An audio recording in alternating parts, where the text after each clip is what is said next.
Hi guys, a lot of people talk about how do you raise funds from investors, how do you manage the relationship, how do you really choose an investor.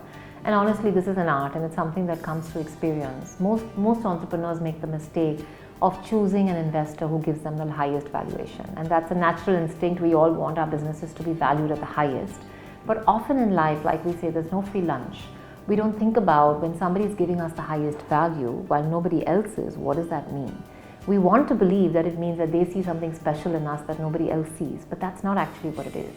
What it actually is either that investor believes that he can squeeze more out of you, which means his returns that he expects from your business are much higher, which means for sure you're going to have to work much harder and probably land up having potential conflict with that investor if you're not able to give him the higher returns that he wants. Or it means that he's getting into your business with wrong assumptions. In both cases, what you've got to remember is once you've taken his or her money, you're now responsible for answering as to how you're going to give the returns. So you want to actually get in an investor who's not being overly aggressive either on your business model or on you or on your industry. You want an investor coming in who's actually got reasonable expectations so that you're not under pressure later. The other few things to think about is, when you have an investor on board, it's very important that they buy and believe into the model that you want to create. Because remember one thing, an investor with all the different rights that they have are going to play an important role in either agreeing with you or disagreeing with you at every stage of decision making. If they disagree with you, it's like having a sibling that you're constantly fighting with. Can you imagine that? It's miserable. You're constantly arguing, you can't make decisions, you have to work 3 times as hard to make them agree with you. And sometimes they just won't, and that may stagnate your business. So you want to bring an investor on board who actually believes in the kind of business you want to build in your business model, who's not actually planning for you to do something completely opposite from what you're thinking, because that is a marriage made in hell. You also want to bring in an investor who has a good reputation. Talk to the companies that they've invested in before, see how the relationship has gone.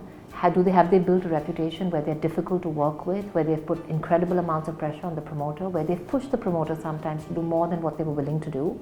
Important to get that reference check and to get that credibility. The same way they're checking about you, which I can guarantee you they're talking to 10 people to check how you are to work with, you need to check on them. The other thing to think about is what are the trade-offs? What are the terms? A lot of the people only focus on what's the valuation that somebody's giving me.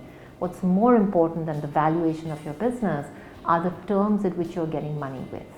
So for example, sometimes an investor may ask you and say, hey, if I don't get an exit in 5 years, I should have the opportunity to drag you and sell you to whoever I want to be able to get my money back. Are you going to agree to that? Or sometimes they're going to say that, listen, I'm investing money at 500 rupees. Tomorrow, if you get another investor at, let's say, 400, it means that my 500 has to be protected and you're going to take all the risk of getting money at a lower equity multiple. Are you okay with that?